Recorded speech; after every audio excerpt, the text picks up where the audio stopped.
Ladies and gentlemen of the committee, thank you. Welcome to this meeting of the Strategic Planning Committee here on Tuesday, the 7th of October. Have we had any apologies for absence? No, Chair, everybody's present. Everybody's present, very good. Ladies and gentlemen, we've got two sets of minutes here. We've got minutes for the strategic planning held on Tuesday, the 5th of August. And then we've got minutes of the Strategic Planning Committee held on the 2nd of September. Maybe we should take those individually. First of all, everybody happy with the minutes for Tuesday, the 5th of August? All in favour? Yeah, good. And then minutes of the strategic planning on Tuesday, the 2nd of September. Yeah, everybody happy? Thank you. Disclosures of members' interests. Anybody got any interest they wish to declare? From the chair, I would just like to declare a personal interest because being involved in the hospitality industry, right at the other end of the spectrum from the Holiday Inn, I'm pleased to report, but I'm a manager of a small country inn, so being in the industry, I should probably declare that. Thank you.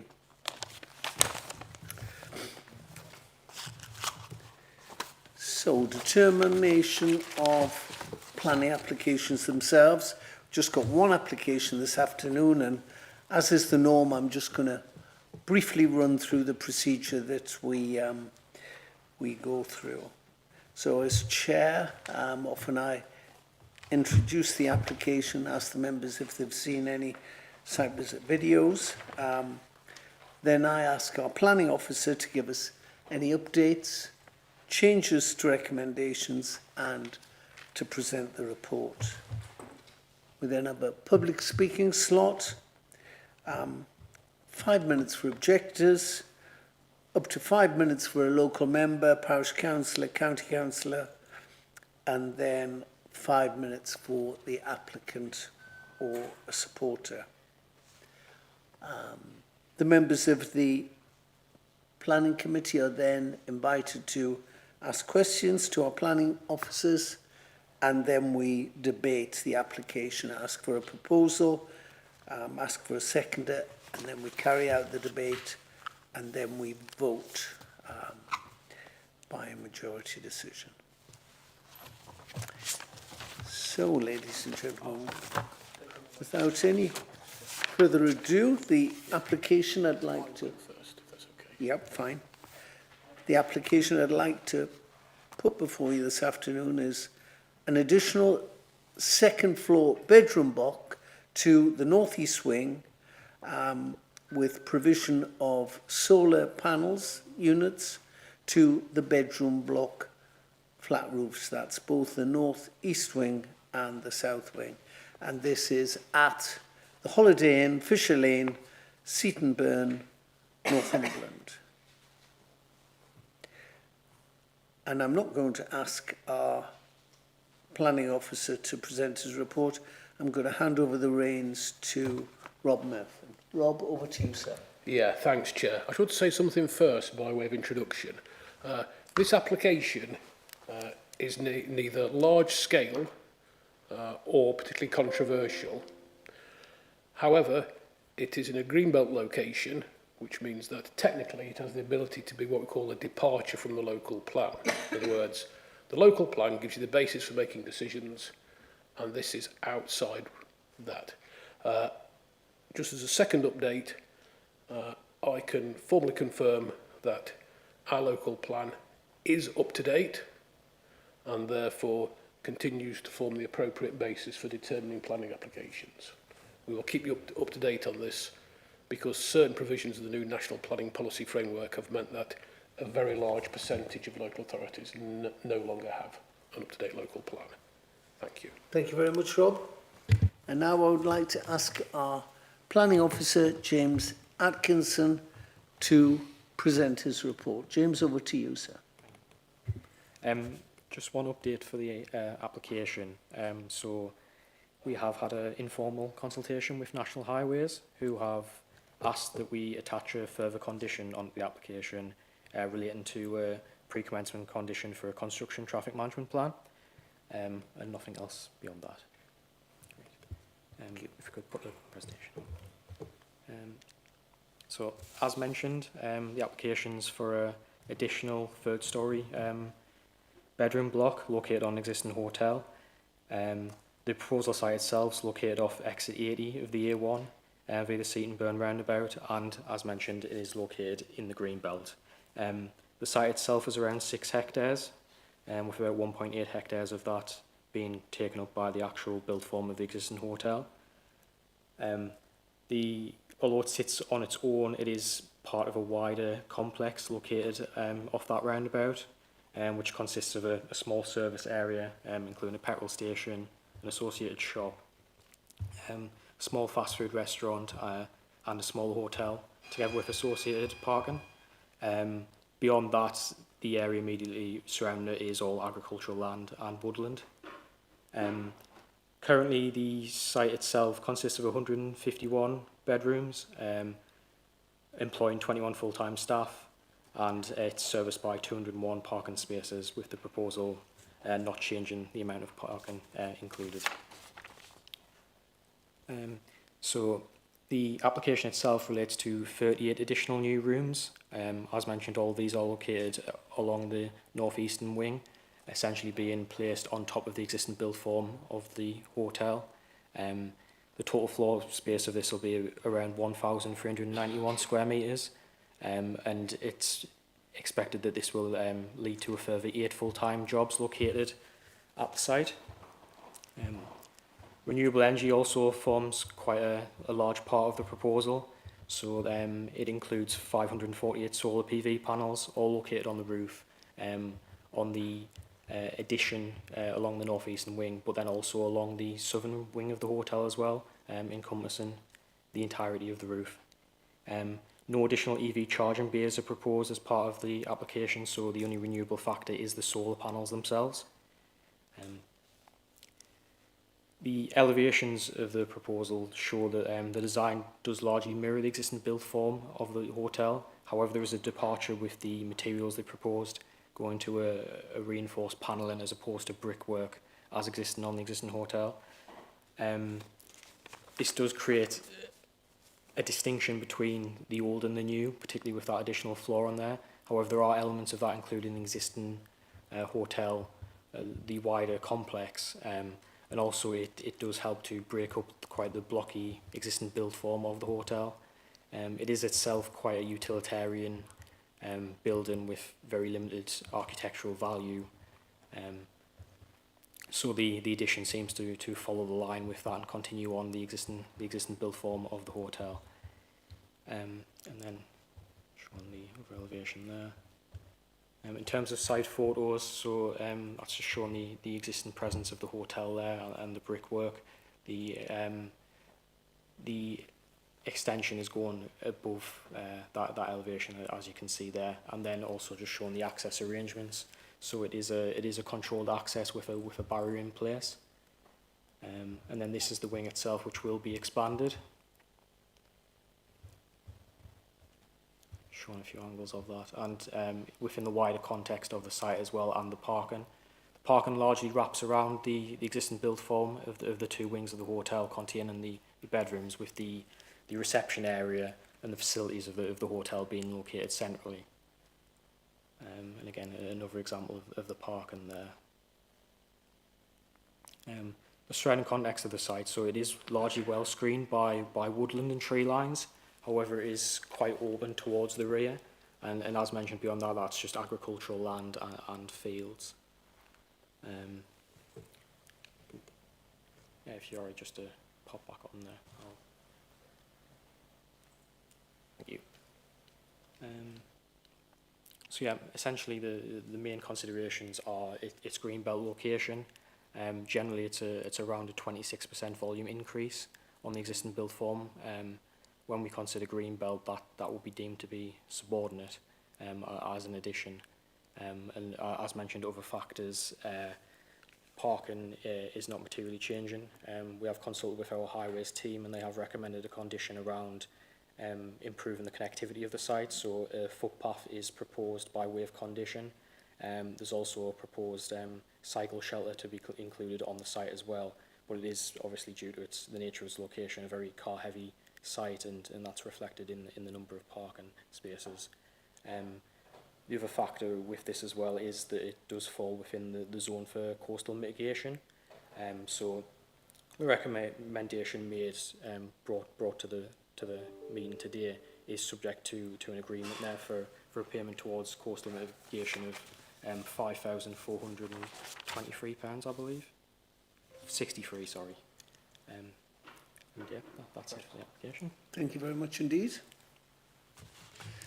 Ladies and gentlemen of the committee, we don't have any public speakers for this application, so it's straight into asking questions from our planning officers, if you have any. Anyone got a question today they'd like to ask? Councillor Malcolm Robinson. Thank you, Chair. Just, James, very quickly, there's no additional parking and there's no EV chargers. And yet we've got solar panels on the roof. Is there any reason why there's no additional parking? I mean, have they assessed the parking they've got to be adequate? That's what I mean. And is there any EV chargers there? I was there about 3 weeks ago. I didn't notice any. Yep. Yeah, Councillor Robinson, we've a full assessment's been undertaken of the parking that's already there on site, and there was no other provision already. And the amount of parking on site at present will accommodate the additional extension. And yeah, in regards to EV charging, there's already 11 charging parking spaces on site. That's as well with free disabled parking. So yeah, that provision is considered to be adequate in terms of our parking standards. Any more questions? Councillor Sims? I'm just a little bit concerned about the parking. You said it was car heavy use of the site, and how can, I'm assuming it'll be because it's a capacity why they're needing the extra bedroom, so how do you equate to that? I feel for a site that's heavily relied on by accessing it, the lack of parking is a concern. Rob? I'm just trying to, because you've got staff as well, you've got quite a large number of staff, you're increasing the staff turnout, you're increasing the bedrooms, so effectively there's more requirement for parking than there is for cycle parking. Right, who's going to cycle to it? Yeah. I'm not getting that. Yeah. Through the chair, yeah. The existing hotel, for its number of staff and number of bedrooms, has an excess of car parking spaces. So when you add the additional bedrooms onto it and total the amount up, the total amount of car parking is sufficient for the total number of bedrooms. Okay. Yep. If I can just jump on that. Yep. So at the moment there's 194 minimum requirement for parking there. And currently there's 201 spaces. So that 194 is included with the extension as well. So there is already an existing over provision there from when the initial parking was put in at the hotel. And yeah, for the staff parking, so on average at the moment there's around 27 staff working there each day. So the requirement for that's estimated being around 9 spaces. So that again is included within that 194 figure. So yeah, that's just a reflection of the over provision. Thank you. Councillor Benyon. Thanks, Chair. If it was just a hotel, I could agree with that, but it's not just a hotel. It has a bar, restaurant, leisure facilities, function rooms. I've been to many do there where you can't get parked because there's been a function on. That's obviously before you're adding the extra bedrooms. There is a problem there, and parking on the street or on the road is not exactly the safest place. So I'd agree with the councillor. If it was just a hotel, fine, but it's not just a hotel. Many other sort of activities go on there. Yeah, through the chair, yes. I think conceptually that's a good point. However, this proposal isn't seeking to expand the conferencing facilities, the other facilities there. It's only the bed spaces. Okay. So you would argue that the conference element of it shouldn't be any busier than is as of the moment. Thank you. Chair, we have 201 parking spaces, 151 bedrooms. If you add another 38 bedrooms, there's not much spare there anyway.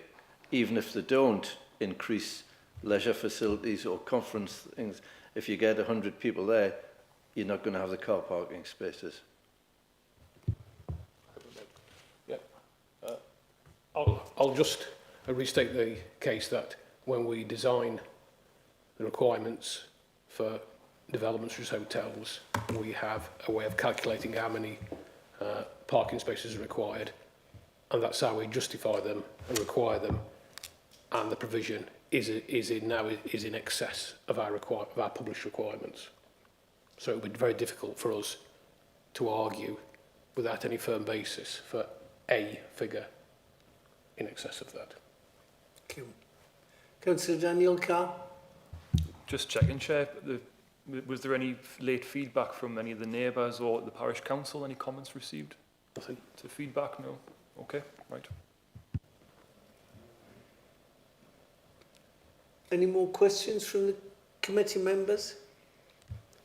Yes, Councillor Swin.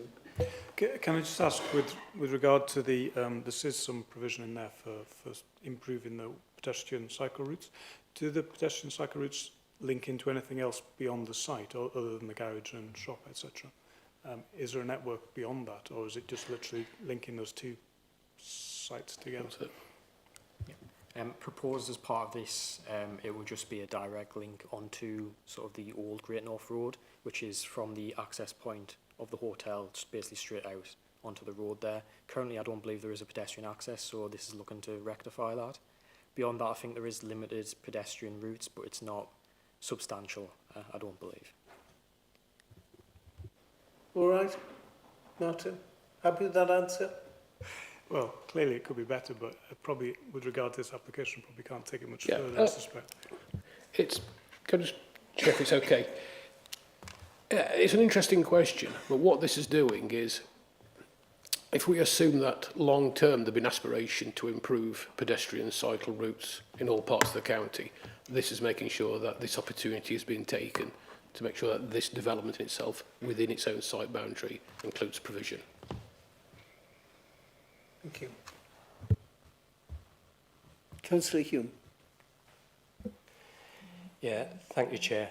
Just asking, just in case it's found out later on that there isn't sufficient parking spaces, is there land that additional parking spaces can be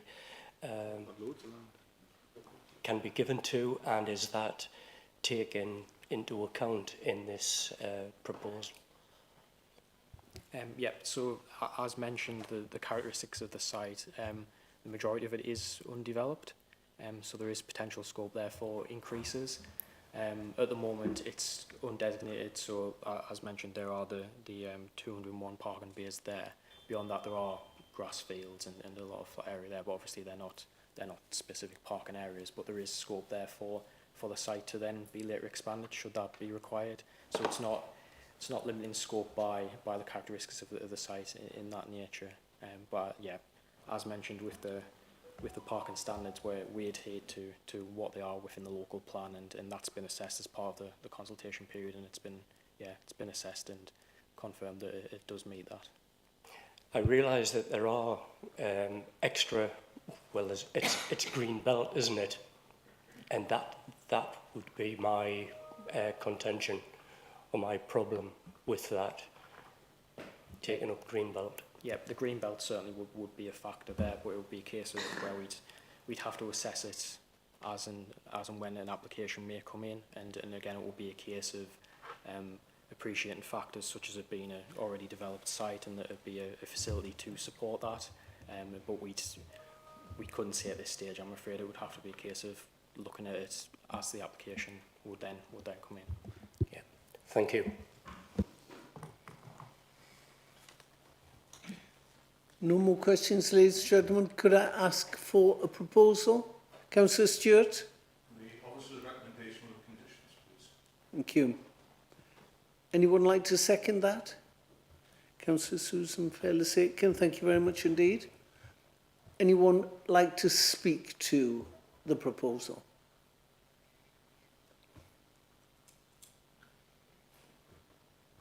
No? Okay. I will just say very briefly, obviously, one of the reasons why we are allowing this expansion in the Green Belt is the development of the economy and the fact that the expansion of the hotel will help the local economy, it'll help business and tourism, and for that very reason, I think it deserves our support. Ladies and gentlemen of the committee, all those in favour, would you... Sorry? Oh, yes, sorry. Councillor Stewart, I should have... Yes, you did interrupt there. Absolutely agree with you there. It's fantastic that so many people want to come and do business in Northumberland, come here for leisure, visit family. We've got a great county. This is a perfect location for a hotel. Appreciate what you've said about the green belt, open spaces and the local settlements, but totally agree with the application. Thank you. And it is, as you see down there, you're quite happy with the officer's recommendation as it is? 100%, thank you. With the updated condition. Yeah. With the updated condition from Highways England as well. Yes. Yeah, thank you. Thank you. That's clarified, ladies and gentlemen. All those in favour of this application? Unanimous. Thank you very much indeed. Thank you. So, ladies and gentlemen, the only other item of business this evening is an update on Section 106 agreements, which are all listed there for your information. Councillor Hill. Thank you, Chair. I mean, this report has got, note the contents of this report in respect of agreement, monitoring and collection of Section 1 contributions. I mean, there's details of things that have recently been paid, and there's a list of addresses of plots, but there's no detail of what they relate to. And I think, I have to say this is just, is mystery a strong word? But I just find it's just one area. I mean, I go around my ward and I can tell you every inch of grass, what's going on, because I've been doing it a long time. Section 106, it's like, I'm not sure. And I just don't think that there's enough transparency. I don't think we get enough information about Section 106. I'm constantly looking, I mean, I didn't say in the last application because I've said it a lot, but you look at these applications and again, this mysterious coastal mitigation service, God knows what that is. You're not going around in Northumberland and there's people in high-vis jacket, oh, look at that well-funded coastal mitigation service doing God knows what. And apparently we don't get it up in Berwick, which is on the coast. So I don't know, but I just think there's a few messages. I think we need to know, have a lot more input in it. I think we need to maximise it more. We need a lot more information. It should be something that we, without asking, and I haven't done it, every so often I do ask what is the list in Berwick, but we should get these as routine. I don't know if anyone feels the same, but I just... You feel you want more information? More information, more input and more explanation. I mean, this is just the first kind of vaguish report had for a bit. And it is usually just something tagged at the end of the agenda, which we all just sort of tend to nod through. But I think we need more information. Could I? Yes. Thanks for the question, Councillor Hill. Firstly, there's an annual infrastructure funding statement, which we publish annually, which gives all the overview of all the Section 106 figures and how much has been collected and spent. Secondly, this list is provided to the Planning Committee because it often relates to schemes that this committee has made decisions on. All the Section 106 information and the agreements are all on the relevant websites for all the applications. So if you look at the applications, they refer to other addresses. All the 106 information is on our public website. It would be helpful though, because I mean, you wouldn't expect taking quite a lot of research, you know, to say all the information's out there. If you do lots of research, it would be quite good, and sort of as members, to say this is what's outstanding in your area. And it might be nothing, you know, but we know that. Yeah. That's So it's not yeah. quite good to say the information's fine if you dig through massive amount of reports on the website, or you look at a detailed report in a committee you're not part of it. It would be just quite good to get it more collated, more. Well, the issue is, and the reason was, there will be, at any one time, there'll be several hundred Section 106 agreements in force in the county at different stages of different triggers being hit. So the information at any one time, it would have to be updated on a weekly basis. So that's why we produce the annual infrastructure funding statement, which gives the total amount agreed, collated and spent. If you have a particular question about a particular 106, we can answer that. But given the number of 106s, a summary is less important than the actual details for each one.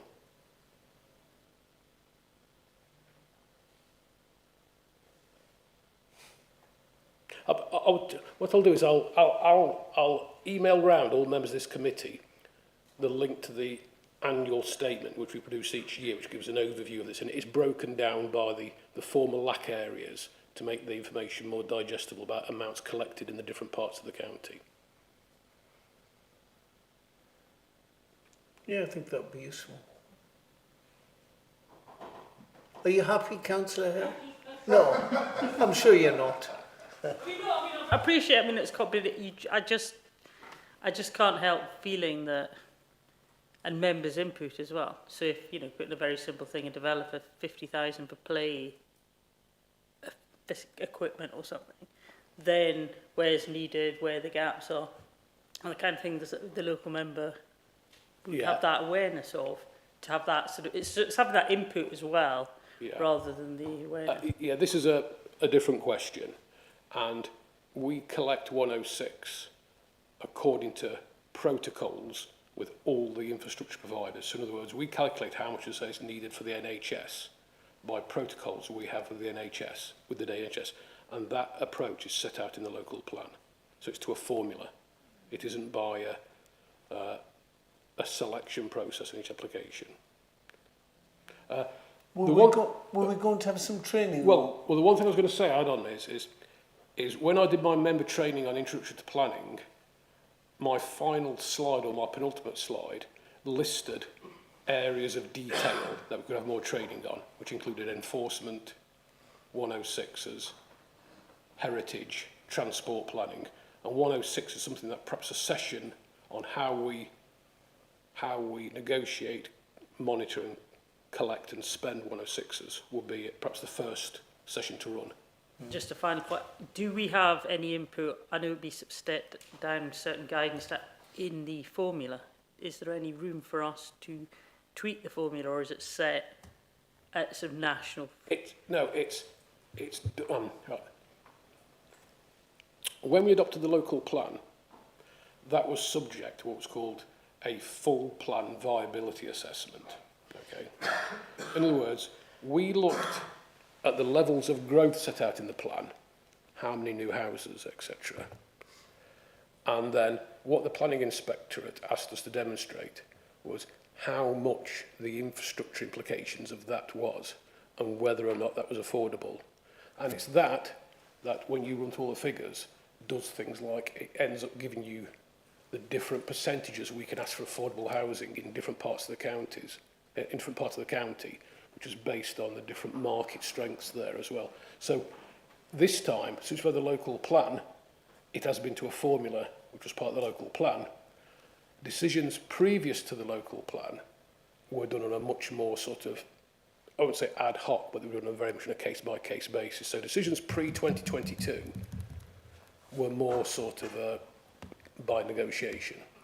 The new local plan will be an opportunity to look at infrastructure provision and costing. I think, and Councillor Sims was made the questions about making sure there is enough things like GPs, surgeries, school places, etc., when we look at housing growth. From the chair, there's just one point I would like to sort of chuck in there is, Sometimes there are asks from villages, towns that aren't on the 106 agenda, but they could be very beneficial to a settlement. And, you know, I'm thinking myself, I would like a pedestrian crossing in Long Framlington. And then when I go to highways, they tell me it's going to cost £100,000. And there's no way that, you know, I'm going to find that sort of funds or get it from highways without waiting a very long time. So one thing I would like to see from our discussion of 106 is how local parish councils might influence the ask for such projects like this. And, you know that they're going to be very beneficial to the patch, really make the road safer and would contribute an awful lot, but they're not on that normal agenda of sort of schools, sports areas, doctor surgeries. But, you know, I would like to think there is some way that as local requisites, these projects could be delivered. Yeah, I've just had an update on national legislation here. What the Chair's just mentioned here would actually work more on the scenario where we had a thing called the Community Infrastructure Levy. So what we have, I'll take a step back. Section 106, all Section 106 means is a contract between the local authority and the developer stroke landowner to deliver certain things. So we use 106s to agree other things apart from financial contributions, okay? If you're talking about financial contributions towards infrastructure, which includes community infrastructure, green infrastructure, education, all those things, that side of it, government has signalled it may look at a mandatory levy approach rather than a legal agreement-based approach. And what that would mean is that we'd have a standard set of figures. So per square metre of development, you would pay, say, £50. That would go into a central pot, and then that would be delivered according to local needs and strategies. However, that change has got somewhat caught up in all of the planning reform, and it may not take place. So what we'll be doing as the new local plan is worked on, there will be a variation on how we collect infrastructure funding. I'm not certain it'll be as radical as going to a tariff-based system, but there will be changes to it. Thank you. Yeah. Thanks. Yes, Councillor Dodd. Interesting topic on 106 stroke parish, town, stroke, whatever. I know of a town council near where I live, and they have about 2.5 equivalent full-time staff. They don't have the resources to go through 106, sort of this and that, but there's one pushing for this infrastructure levy, because every application, someone thinks it's their money. And it's us, the county council, that have to provide the roads, the services, the big heavy lifting sort of projects. And the town or parish doesn't have that similar sort of big machine to look at this. So I get worried when, you know, it's like, who gets what when there's 106 and who gets the final say. I understand what you're saying, but I think because of the size of these councils, they don't have the capacity. Chair, one last thing I'll say. The one thing I advise when I do my NALC training for parish and town councils is that one of the benefits from their perspective of having a neighbourhood plan is that a neighbourhood plan isn't just about policies. You can include in that an annex, which is basically a priority list of schemes from the smallest to the largest, say an aspiration to have a new children's playground, for the sake of argument.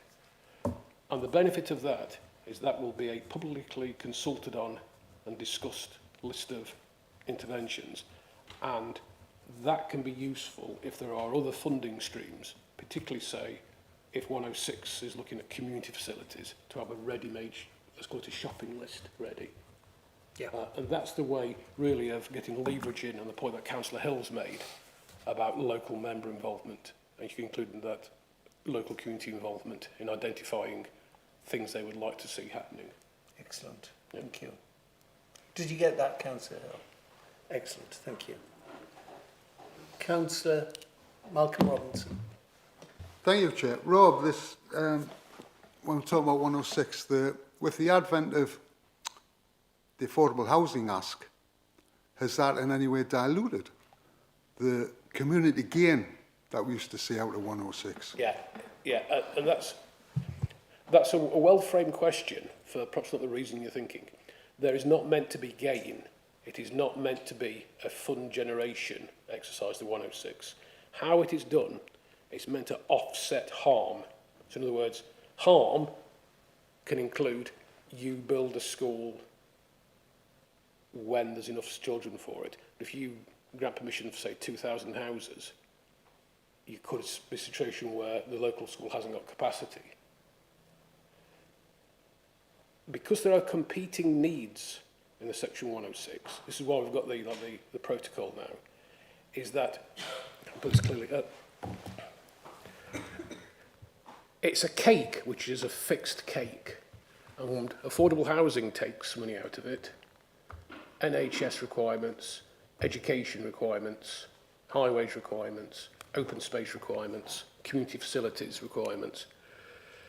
And what we have to do is try and objectively saying, actually, if there's a certain amount of money that can be generated by a scheme to pay for impacts, then we have to look at what the most pressing need is. So in other words, if a school is chronically over capacity already, that would have to be right at the top of a 106 request.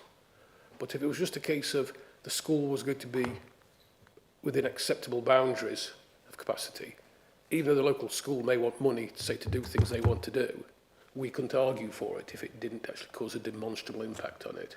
Okay, so I know it's to be called gain, but it wasn't really gain. I think that's part of the problem and the expectation that 106 gives a... I mean, it's not meant to be a sweetener.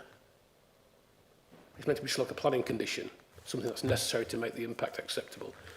And the one thing, as members, you perhaps need to think about as well, this is the crux. If you see a scheme come forward, say for 2,000 houses, that can't meet all of its infrastructure implications, that in itself could be a reason for refusing it. Because it would have, remember the training, it would have harm that wasn't mitigated. Okay.